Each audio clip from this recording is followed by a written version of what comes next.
여러분은 예수님 믿기 전에 어떻게 사셨습니까? 예수님 만나기 전에 어떠한 삶을 사신 것입니까? 바울은 나는 예수님 믿기 전에 이렇게 살았다고 오늘 본문에서 말합니다. 13절, 내가 전에는 비방자요 박해자요 폭행자였으나 도리어 긍휼을 입은 것은 내가 믿지 아니할 때에 알지 못하고 행하였음이라. 예수님을 믿지 않았을 때 그렇게 비방도 하고 박해도 하고 폭행도 하면서 지났다는 것입니다. 그런데 그 삶을 좀 더 디테일하게 묘사한 성경이 있습니다. 바울의 스스로의 이야기죠. 사도행전 26장 9절부터 보면 나도 나사렛 예수의 이름을 대적하여 많은 일을 행하여야 될 줄 스스로 생각하고 예루살렘에서 이런 일을 행하여 대제사장들에게서 권한을 받아 가지고 많은 성도를 오게 가두며 또 죽일 때 내가 찬송 투표를 하였고 또 모든 회당에서 여러 번 형벌하여 강제로 모독하는 말을 하게 하고 그들에 대하여 심히 격분하여 외국 성에까지 가서 박해하였고, 자기가 생각한 자기의 삶이 있는 것이요, 나는 이렇게 살 거야 스스로 생각한 것이에요. 그런데 자기가 생각해서 사는 삶이 다양하지 않습니까? 이 바울, 곧 그 옛날에 사울은 어떤 삶을 살기로 했냐면, 나사렛에서 구원자가, 십자가에 죽은 자가 인류를 구원해?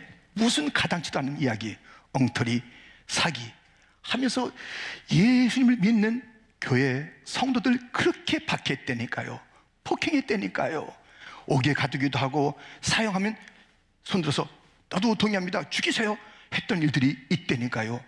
심지어는 예수 욕해, 예수님을 모독하라고 하면서 그렇게 사람을 다그치기도 하고 옥에 가두기도 했던 그러한 바울의 예수 믿기 전의 삶입니다.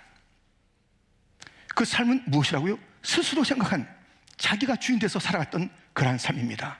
여러분, 모든 지어진 것은, 만들어진 것은 주인이 있고 주인이 의도한 대로, 그리고 그 매뉴얼, 쓰여지는 방법대로 쓰여져야 그것이 존재의 이유가 되는 것입니다. 이 마이크는 마이크가 만든 사람의 뜻대로 잘 기능할 수 있도록 망가지면 그에게 가서 고치기도 하고, 피아노도 마찬가지고 여러 기능들을 다 주인 만든 자의 의도가 있는 것입니다. 사람은 스스로 살아갈 존재가 아닙니다. 스스로 우리가 만들었나요? 스스로 존재하나요? 만든 분 계시잖아요. 창조주가 계시잖아요. 그분의 뜻대로 사는 것이 인생인데, 바울은 자기 마음대로 살았어요. 마음대로 살지 마세요. 마음대로 살지 마세요. 우리는 우리 스스로의 주인이 될 수 없으니까 주인 뜻대로 살아야 하는 것입니다. 지금 바울은 자기가 전에 이렇게 마음대로 살았다라고 얘기하고 있습니다. 그러던 어느 날 찾아왔습니다. 주인이 찾아왔습니다. 인생의 주인, 바울을 지은 주인이 찾아왔습니다. 예수 믿는 자를 더 박해하기 위해서 다메섹으로 가는 그 길에 주인이 바울을 찾아왔습니다. 바울이 의도하거나 계획하거나 요청한 것이 없습니다. 먼저 찾아온 것입니다. 그런 표현을 오늘 보면 이렇게 하고 있습니다. 16절 상반절에 보니, 그러나 내가 긍휼을 입은 까닭은 예수 그리스도께서 내게 먼저 일체 오래 참으심을 보이사 나같이 못된 인생을 주님께서 긍휼과 자비로 참으시고 먼저 찾아오신 거예요. 먼저. 모든 종교는 다 사람이 신을 찾는 것이에요. 찾고 찾아도 찾을 턱이 있나요? 있어야지. 진정한 신이 있어야지요. 헛된 것들을 찾고 찾으니 얼마나 헛된 인생입니까? 기독교는 다릅니다. 참 신이 인생을 찾아온 것입니다. 먼저 찾아와서 바울의 삶을 완전히 바꿔놨습니다. 자기 마음대로 살고 진짜 주인이신 예수님, 그 예수를 믿는 자들을 박해했던 어이없는 인생을 송두리째 바꿔둔 사건, 다메섹 사건, 예수님이 먼저 찾아오신 사건, 완전히 삶이 바뀌어졌습니다. 우리도 예수님을 만난다면 그 만남은 우리의 의도나 누구의 권유가 아니라 예수님이 직접 먼저 찾아오신 그 일이며, 바울처럼 삶이 바뀔 텐데 도대체 어떻게 바뀐 것인가? 예수님 만나서, 먼저 찾아오신 예수님 만나서 어떻게 됐다는 것인가?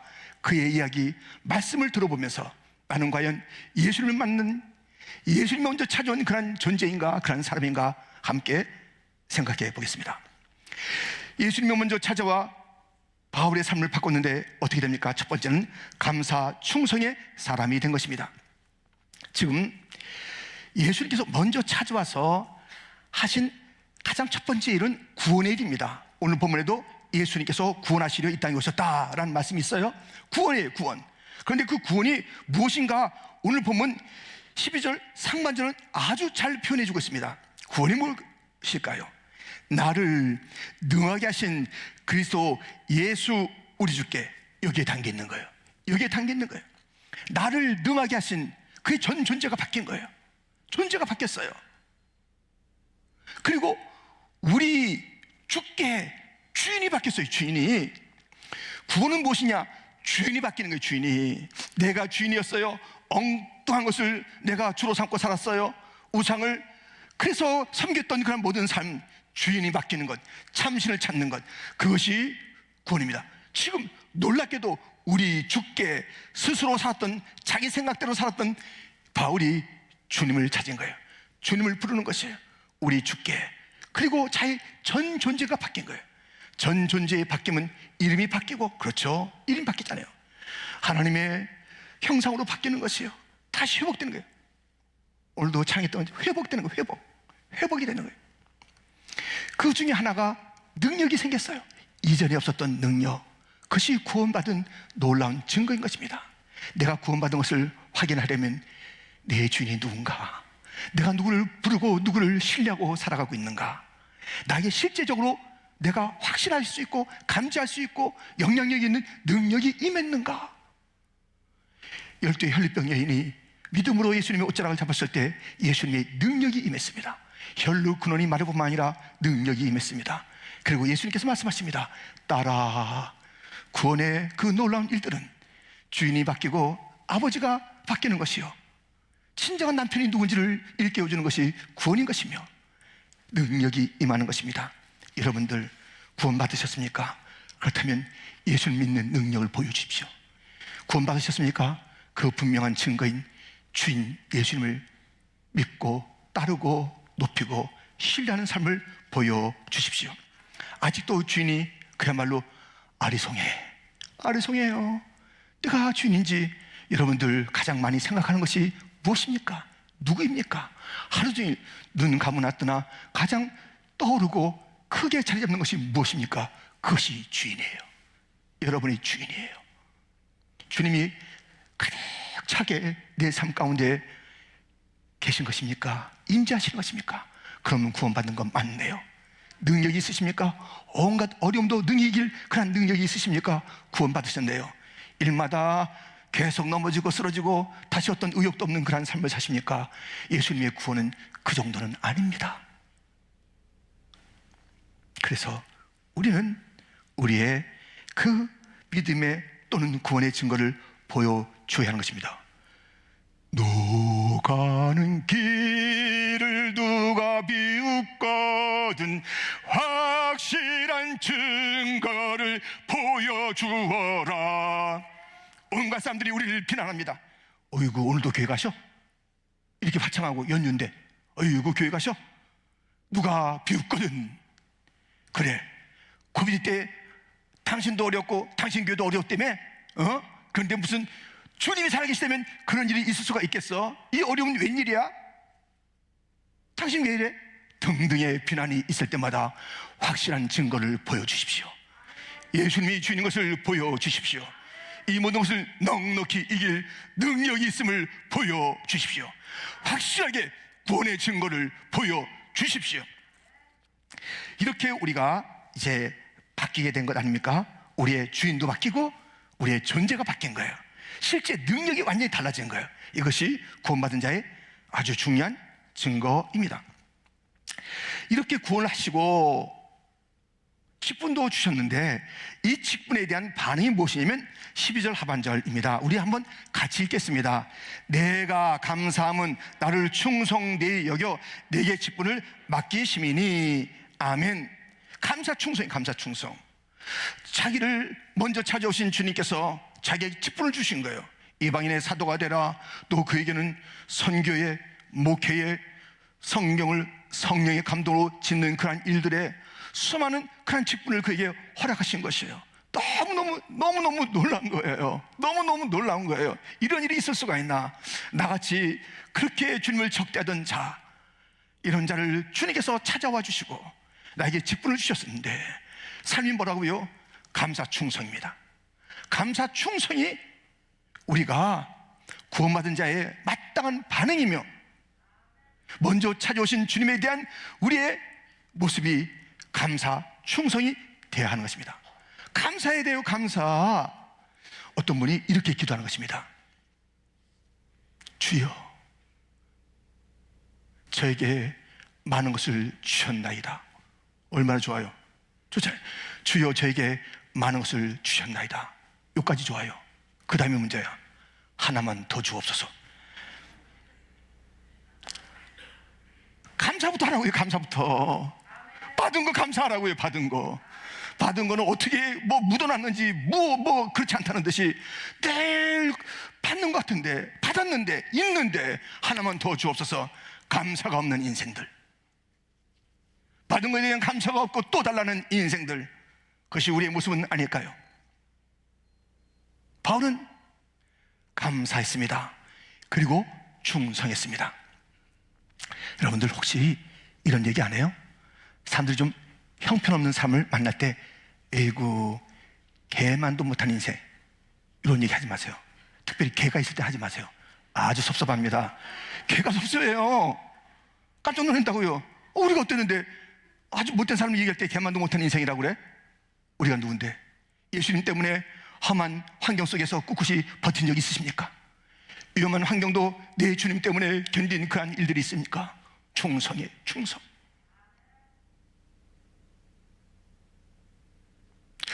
개 이야기를 좀 더 해야 돼요. 여러분들, 개 주인이 누군가 처음에는 몰라요. 막 사람들이 갈 때 개가 따라간다고요. 그럼 누가 주인인지 몰라요. 딱 알 수 있어요. 갈림길에서 따라가는 그가 그 개의 주인이에요.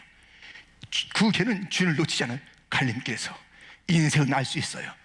누구에게 충성하는지 평소엔 몰라. 결정적인 순간 갈림길이 오면 알아요. 무엇을 선택하는지 보면 알아요. 주님이 주인인지 세상 것이 주인인지 그냥 갈 때는 모른다고요. 모른다고요. 결정적인 순간에 결정하는 그 기준이 하나님인가, 하나님의 영광인가, 나의 영광인가, 나의 기쁨인가, 그것을 보면 알아요. 세상의 유행인가, 아무 기준 없이 살아가는, 그냥 방황하고 있는 거예요.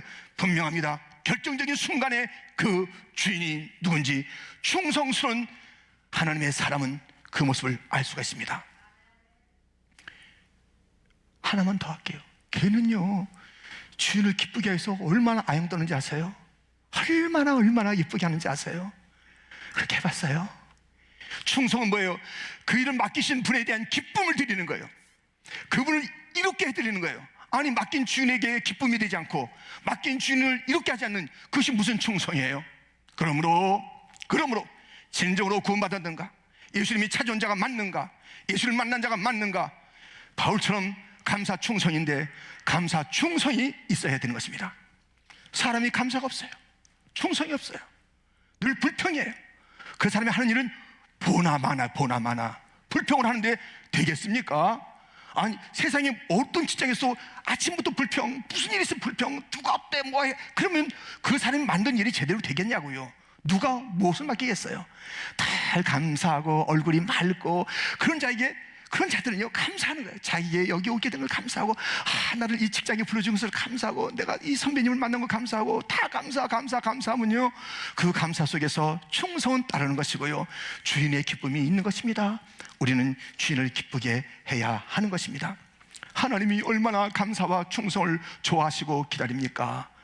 10명의 나병 환자들이 다 고침받았는데 한 명만 왔습니다. 그 한 명에게, 감사하는 한 명에게 더 좋은 것을 주신 주인이신 주님, 더 좋은 것을 주신다고요. 마지막 날에 우리 주님의 그 모든 인생의 평가의 기준은 단 한마디예요. 충성이에요. 착하고 충성된 종아, 악하고 게으른 종아, 딱 그거예요. 딱 그거예요. 착하고 충성된 종아. 사람은 속일 수 있어도 주님은 못 속이죠. 우리가 충성하지 않고 감사하지 않고 그 세월을 갖다 살다가 이제 곧 주님을 만날 텐데, 그날이 언제인지 알 수 없는데, 언제인지 알 수 없어요. 바울은 곧 오는 것처럼 계속 얘기했어요. 그러나 최선을 다해서 했다고요. 언제 올지는 모른다. 그러나 오늘 오는 것처럼 최선을 다한 것이에요. 최선을 다하는 것이에요. 충성은요, 이리 재고 저리 재는 게 아니에요. 오늘 오셔도 충성스러운 모습으로 맞을 수 있도록, 감사하며 맞을 수 있도록. 바울은 어려움이 있었습니다. 바울은 감옥이 있었습니다. 아니, 쾌청한 날이 있었을까 할 정도로 그렇게 시련과 매맞음과 핍박이 있었습니다. 그러나 막을 수 없는 게 있었습니다. 그의 감사입니다. 꺾을 수 없는 게 있었습니다. 그의 충성입니다. 감사와 충성으로 살았던 것입니다. 여러분이 아시는 저의 모습이 있습니다. 뭐 부족하고 쫀쫀하고, 답답하고 어이없죠. 근데 솔직히 말씀드리면요, 더 못했어요. 제가 더 못했다고. 이렇게 무능한, 정말 어이없는 자를 불러서 성도가 되게 하시고, 한 교회의 지체가 되게 하시고, 목회를 맡기신 놀라운 주님. 아니, 주님 뭘 볼 게 있다고. 사실 이것은 제 얘기로 끝날 수 있는 것이 아니라, 여러분 중에 누가 자격이 있어서 구원받았습니까? 누가 자격이 있어서 이 자리에 지금 찬양하고 있습니까? 누가 자격이 있어서 다음 세대를 가르치는 교사는 직분을 갖는 것입니까? 누가 자격이 있어 거룩한 무리라는 성도의 이름을 갖고 있는 것입니까? 예수님을 따르는 자, 예수님의 제자는 크리스찬이라는 이름, 그 이름을 누가 가질 수 있습니까? 누가 자격이 있어서, 누가 먼저 그 플랜을 가지고 있어서, 누가 먼저 손을 내밀어서, 아닙니다. 우리는 그것도 알지 못하고 그렇게 어둠 속에서 살아든 우리들, 존재의 망가짐도 알지 못했던 우리들, 이것이 인생이니 먹고 마시고 취하고 살았던 우리 인생들, 먼저 찾아오신 주님, 그 주님이 우리를 구속하여 주시고 우리의 삶을 바꿔주신 거예요. 우리의 주인 주님인 것을 다시 한번 일러주시고, 내게 없던 그런 능력을 주시고 새로운 생명을 주시고, 우리를 하여금 귀한 직분을 주셨는데 우리는 어떻게 산다고요? 감사하고 충성하며 살아야 합니다. 감사와 충성이 우리의 삶의 가장 중요한 모습이 되야 되는 것이에요. 감사하고 충성하고, 충성하고 감사하고, 뗄래야 뗄 수가 없는 것입니다. 불평을 멈추세요. 불충을 멈추세요. 우리가 다 이 무능한 우리들이 거저받은 구원의 은혜로, 직분으로 산다면 우리에겐 단 하나, 감사, 충성, 감사가 있을 뿐입니다. 이렇게 먼저 찾아온 예수님 때문에 바울의 인생은 바뀌었는데, 구원 받은 것이요, 직분 받은 것이요, 감사와 충성의 삶을 사는 것이요, 두 번째, 은혜가 풍성하게 사는 것입니다. 여러분들, 사람은 크게 두 종류예요. 근데 이 두 종류 가운데 나는 중간입니다, 이렇게 하지 마세요. 이 기독교는 중간이 별로 없어요. 있긴 있는데 주님께서 싫어하세요. 느끼해 하십니다. 중간에 자리 잡는 사람 느끼합니다.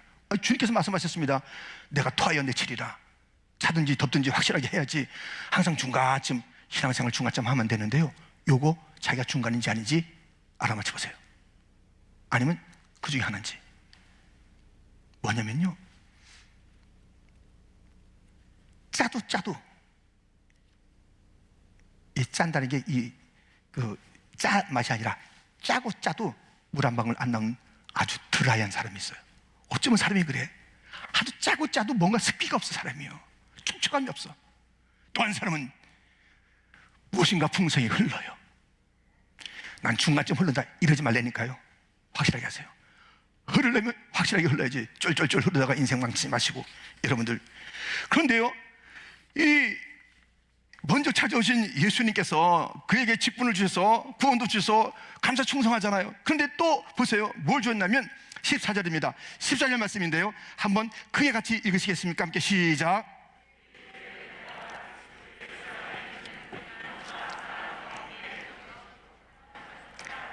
아멘. 우리 주의 은혜가 그리스도 예수 안에 있는 믿음과 사랑과 함께 넘치도록 풍성하였도다. 주의 은혜가 풍성한 것이 주님이 찾아와 주신 것입니다. 은혜의 풍성함, 은혜가 풍성한 것이에요. 우리가 오늘 은혜의 찬송 불렀잖아요. 은혜가 풍성한 풍성. 왜 빈궁하게 삽니까? 왜 초라하게 삽냐고요? 왜 그렇게 메마르게 사냐고요? 말 들어보면 다 사람이 비비꼬였어. 사람이 그냥 생각하는 것마다 어쩌면 저렇게 왜곡할 수 있을까? 도대체 그 진리를 아는 거야. 그 진리의 견고함을 아는 거야. 그 예수님의 그 영원함을 아시는 거야? 모르시는 거야? 왜 저런데? 왜 지금밖에 없는 것처럼 저런데? 그것도 그렇게 못되게, 그것도 그렇게 막 답답하게 그렇게 살아가고 있을까? 은혜가 풍성하게 우리 주님께서는 주시는 거예요. 은혜 주실 때 넘치도록 풍성하게 주는 거예요. 은혜를 아끼지 않는 거지. 우리 주님은 아끼지 않습니다. 아낌없이 주는데 넘치도록 무엇을? 은혜를 풍성하게 주시는 거예요. 누구에게? 나에게. 나를 찾아오셔서, 우리를 찾아오셔서 주님께서 주신 것은 은혜의 풍성인 것입니다. 그러므로 답답하게 살지 마십시오. 내 인생이 빈금을 괜찮습니다. 베드로는 빈금을 가지고 있었습니다. 누가복음 5장 4절부터 보면 말씀을 마치시고 시몬에게 이르시되 깊은 데로 가서 그물을 내려 고기를 잡으라. 시몬이 대답하여 이르되 선생님, 우리들이 밤이 새도록 수고하였으되 잡은 것이 없지만은 말씀에 의지하여 내가 그물을 내리리다 하고, 그렇게 하니 고기를 잡은 것이 심히 많아 그물이 찢어지는지라. 7절 같이 있습니다. 이에 다른 배에 있는 동무들에게 소집하여 와서 도와달라 하니 그들이 와서 2배의 체험에 잠기게 되었더라. 아멘. 환경에 또는 상황에 의하면 지금 이 예수님의 말을 갖다 들을 수가 없는 것입니다. 지쳤습니다. 여전히 빈 그물입니다. 그물을 걷고 있습니다. 다시 피기도 힘들고 다시 걷기도 힘듭니다. 지금 누구예요? 자기는 어부입니다. 말하는 사람은 목수입니다. 이게 말이 됩니까? 상황이 됩니까? 그리고 지금 이 경험이나 이런 것에 의하면은 깊은 데 가서 지금 그물을 내릴 때가 아니에요. 빨리 집에 가서 자는 거예요. 환경 따라가는 거예요. 내가 실패했는데 무슨 또다시 실패야. 사람들 다 보는데 또 무슨 망신당하라고 또 무슨 말씀을 이렇게 하셔. 지금의 이 환경보다 더 안 좋은 일들이 벌어질 텐데 또다시 망신하라고? 하나도 물고기 안 잡은 게 지금 좀 비참하고 서러운데 똥똥한 말씀하시네? 하지 않았습니다. 말씀에 의지하여 믿음입니다.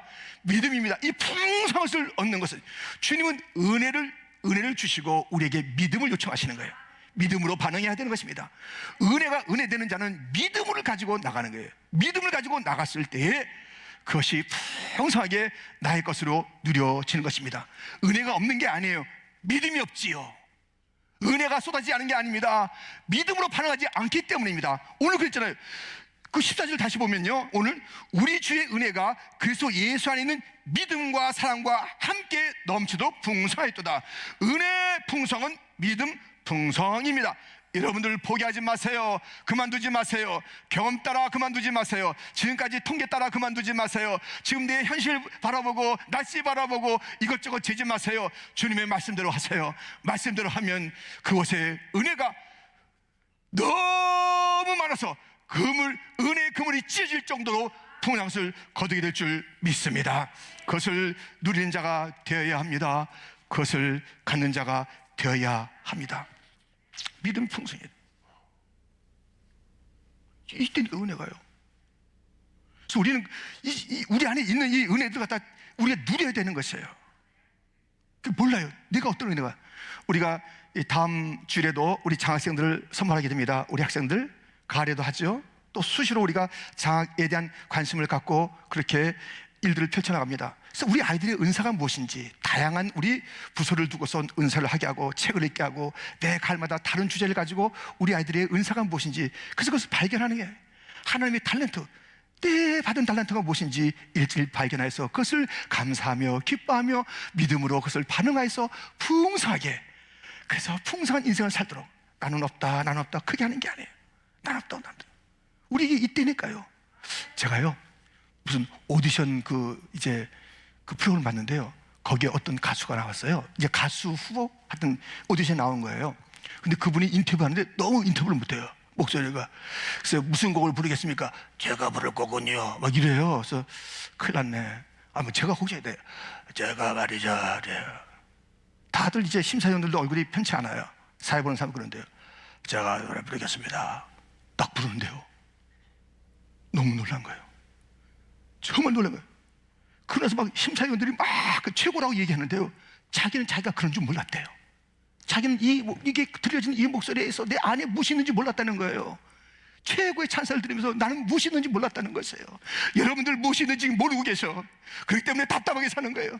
그렇기 때문에 나는 은사가 없는 걸로 아는 거예요. 나는 그렇기 때문에 난 달란트도 없다는 거예요. 저 사람들 이렇게 화려한데 나는 왜 이렇게 초라하냐는 것이에요. 저 사람은 이렇게 풍성한데, 아니 믿지 않는 사람도 저렇게 잘 사는데 나는 뭐냐는 거예요. 이게 무슨 말입니까? 우리 주님은 부유하신 아버지시, 우리 주님은 은혜를 풍성하게 주신 분이에요. 다음이 없고 모자람이 없는 것이에요. 때때로 고난이 있다는 것은 의미가 있는 것이에요. 너 이 고난 때에 천국을 분명히 바라봐. 고난을 통해서 네 모습을 다시 한번 갖고 나 예수를 닮도록 해야지. 이것이 고난의 이유란다. 이 고난 속에서 내가 너를 갖다 바라, 온 땅이 너를 주목하고 있어. 이때 이 고난의 때 내게 예배하는가 안 하는가 온 땅이 주목하고 있단다. 너는 예배할 것을 내가 알기 때문에 사탄이 와서 나에게 직접거려.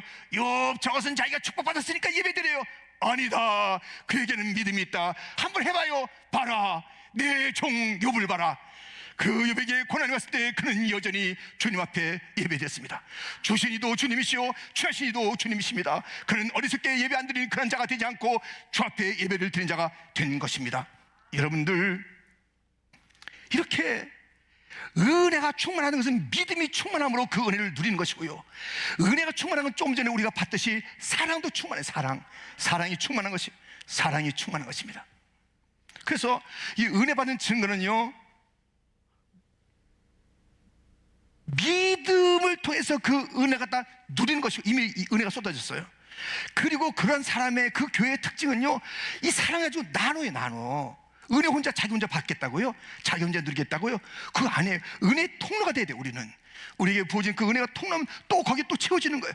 그래서 쌓아두고 있으면 썩고요, 그것은 안 되는 거예요. 그건 사회가 되는 거예요. 갈릴리처럼 계속 흘려보내면 계속 거기서 물고기가 뛰놀고 너무나도 아름다운 정령이 펼쳐지는 것이고요, 그래서 딱 웅켜주고 있으면 안 되는 거예요. 그래서 은혜가 넘치도록 풍성한 사람의 특징은 믿음이 넘치도록 풍성하고요, 사랑이 넘치도록 풍성한 것입니다. 이 시대는 지금 굶주림의 시대입니다. 오병이어의 사건처럼 이 시대의 굶주림, 어두운 이 시대에 무엇인가 할 수 없는 이 시대에 할 수 없어도 각자 도생 알아서 하라고요. 예수님, 날도 없고 어디 가서 뭐 사겠습니까? 돈이 어디 있습니까? 알아서 살라고 그래. 아니다. 너희가 주어라. 있다는 것이에요. 없는데요? 있는 거 봐. 오병이어인데요? 이거밖에 없는데요? 조그만 아이의 도시락인데요? 이거밖에 없는데요? enough. 가져와. 기도하고 나눠주니 5,000명 장정에 먹고 12광주리가 남았더라. 이 삶을 살아가는 것이 우리입니다. 우린 이 세상을 먹일 책임이 있습니다. 하나님이여 도와주시옵소서. 우리도 먹을 것이 없다고 막 그러는 거예요. 우리밖에 이거 안 된다고 불벌 떨고 있는 것이에요. 그러면 그 교회가 복을 받겠습니까? 그것이 진정한 교회입니까? 우리 예수님께 찾아와서 우리가 다 구원하신 은혜 주신 그것의 그 전부입니까? 우리끼리 잘 먹고 잘 지내는 거예요? 아닙니다.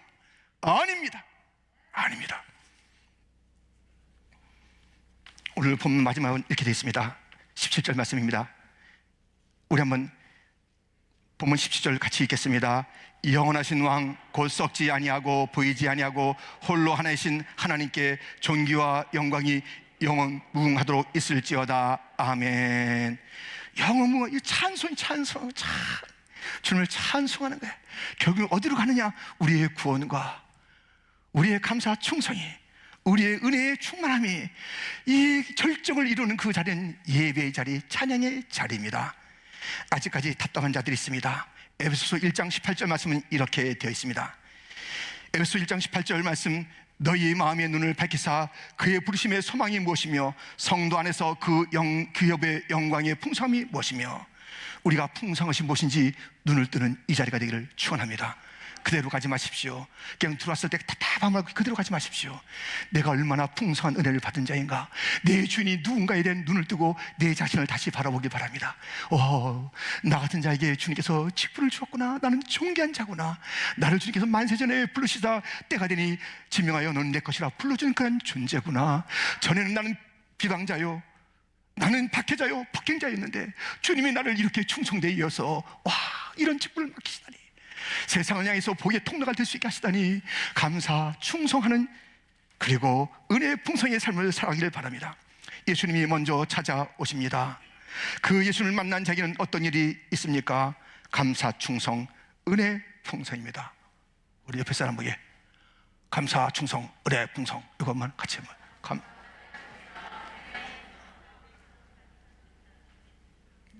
좀 소리는 풍성하지 않아요.